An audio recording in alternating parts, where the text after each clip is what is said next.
when mercuric iodide is added to the aqueous solution of potassium iodide, तो उसका जो freezing point है या बॉइलिंग पॉइंट है उस पे क्या रिलेशन होता है वो हमें बताना है ना। आपको मैं सबसे पहले एक छोटा सा कंसेप्ट बता दूं, ये मर्क्यूरिक आयोडाइड वाला। मर्क्यूरिक क्या है, देखिए जो कॉमन ऑक्सीडाइजिंग जो ऑक्सीडेशन स्टेट्स होती हैं मरकरी वाली, जो मरकरी के कंपाउंड्स होते हैं उसमें आप दो सुनेंगे बेसिकली। एक तो होता है मर्क्यूरिक जैसा इसमें दिया हुआ है, और एक होता है मर्क्यूरस, राइट। सो मर्क्यूरिक में Hg2+ होता है, यानी 2+ ऑक्सीडेशन स्टेट, और जो मर्क्यूरस है उसमें +1 ऑक्सीडेशन स्टेट होती है। लेकिन उसे हम Hg+ ना लिख के Hg2+ लिखते हैं। ये बेसिकली इस फॉर्म में स्टेबल रहता है ज्यादा। When mercuric iodide is added to the aqueous solution of potassium iodide, इन्होंने क्या है कि एक्वस सॉल्यूशन था पोटेशियम आयोडाइड का, राइट। तो इनिशियली अगर मैं Ki पोटेशियम आयोडाइड के सॉल्यूशन को लूं, राइट, तो वो कैसे ब्रेक होता है K+ और I नेगेटिव में। नाउ अब ये एक्वस सॉल्यूशन है, राइट, यानी वाटर में डाल के ब्रेक हुआ होगा। अब मैंने इस सॉल्यूशन में जो ये Ki का था इसमें मैंने मर्क्यूरिक आयोडाइड डाल दिया, यानी Hgi2।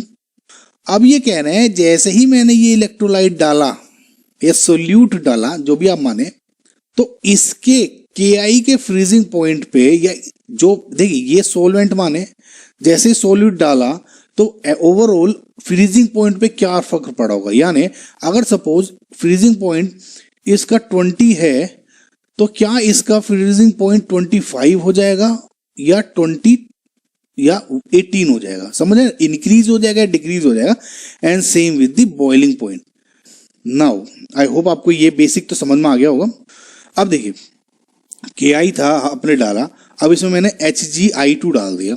जैसे ही आप Hgi2 को Ki में डालते हैं तो क्या रिएक्शन आएगी, ये बेसिकली कॉम्प्लेक्स बन जाता है K2Hgi4, राइट। सो इसको बैलेंस कर लेते हैं पहले, 2Ki ये हो गया।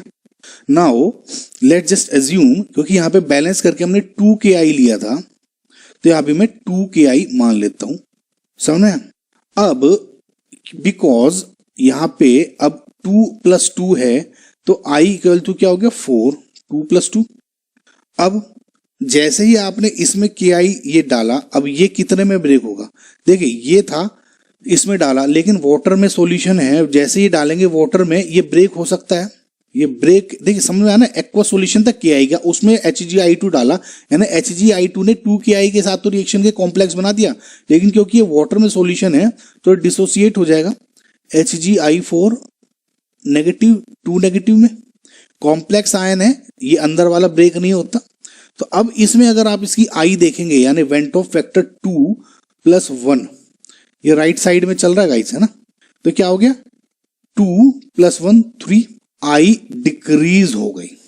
अब फ्रीजिंग पॉइंट क्या होता है, देखिए डेल TF होता है I KF इंटू मोलैलिटी, या डेल TB क्या होता है I KB into molality.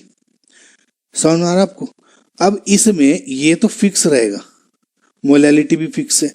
Del TF या del TB is directly proportional to the I, यानी I डिक्रीज होगी तो डेल TF यानी फ्रीजिंग पॉइंट, देखिए मैंने आपको क्या बताया था, अगर आपको कुछ जो पार्ट 1 में आपको याद होगा कि अगर डेल TF इंक्रीज होती है तो I इंक्रीज होगी, राइट।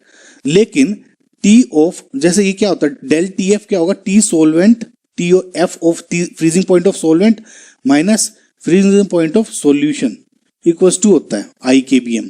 तो मैंने आपको एक थंब रूल बताया था कि, और इसमें क्या होता है बॉइलिंग पॉइंट के केस में, T solution, T boiling point of solution minus T boiling point of solvent, right. तो मैंने आपको एक थंब रूल बताया था कि डेल TF इंक्रीज होगी तो I इंक्रीज होगा तो डेल TF इंक्रीज होगा।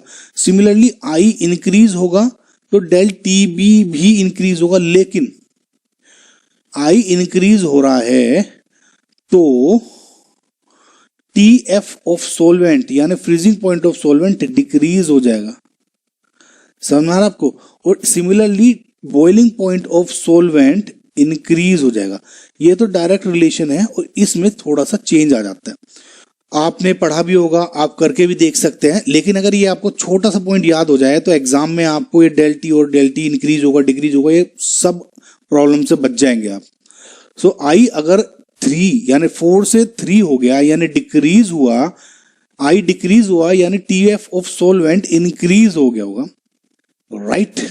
पोटेशियम आयोडाइड का पूछा था, इंक्रीज हो गया। तो इसका मतलब क्या है आपका option, freezing point is raised. ये गलत हो जाएगा, लोअर नहीं होता चेंज होता है, इसलिए भी गलत होगा। Boiling point does not change, ये भी गलत, क्योंकि आई डिक्रीज हो रहा है तो इस रिलेशन के क्या है, बॉइलिंग पॉइंट ऑफ सोलवेंट भी डिक्रीज हो रहा होगा। अगर यहाँ पे does not change by decrease होता तब ये ऑप्शन आपका सही होता। सो फिलहाल आपका जो करेक्ट आंसर है वो है ए, राइट गाइज। आई होप आपको समझ में आया होगा।